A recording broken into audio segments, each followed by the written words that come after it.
Honorable Chairperson,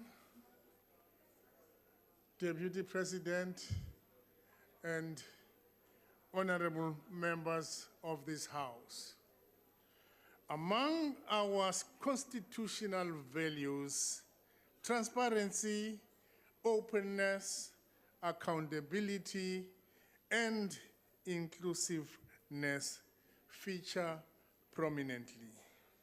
These important constitutional values may easily be endangered by high monetization of our political system by private institutions, whose interests may seriously undermine national interest as well as public interest and the will of the people.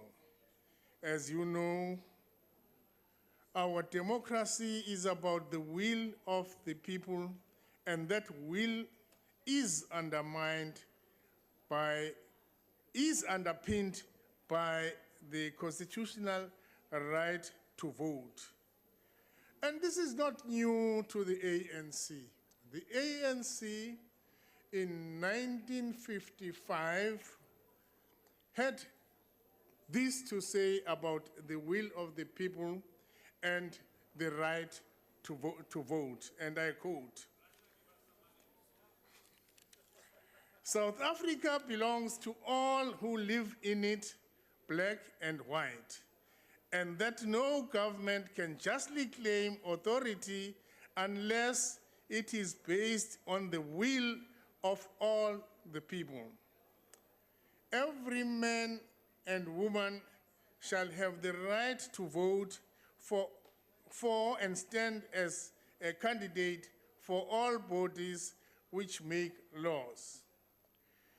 These clauses emphasize the will of the people and the right to vote.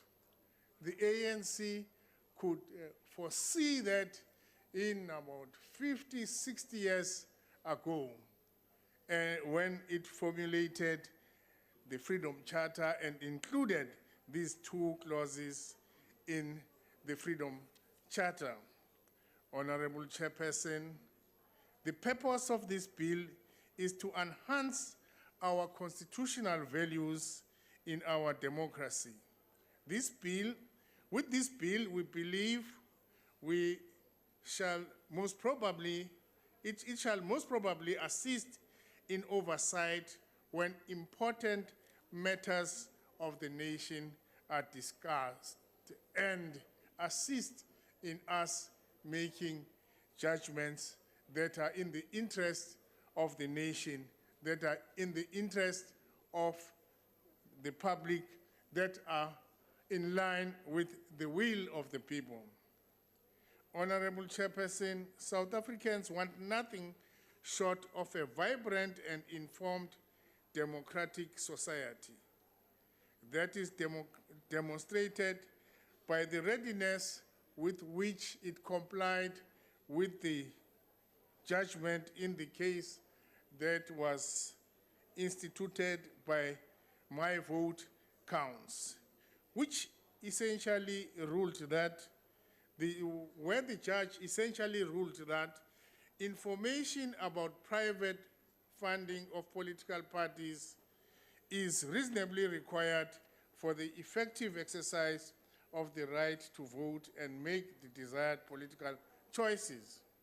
Currently, parties are not required to disclose sources and amounts from private funders, and substantial funding from one source may cause dependency of a political party to a private funder. This poses a great risk to democratic mandates that parties receive and thus undermines the right to making informed choices, which should ideally be protected by the right to vote. As a result, the committee proposed that political parties should disclose amounts and sources of donations that they receive from one source above a threshold of 100,000 rands over the course of a financial year, as other speakers have said. The maximum of donations from each donor was set at 15 million rands per year.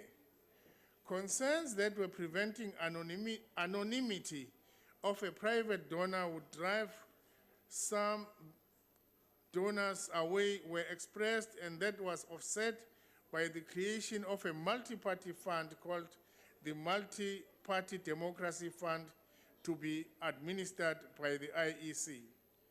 In this fund, it was agreed that the proportional and equitable split should be 66.7% to 33.3%.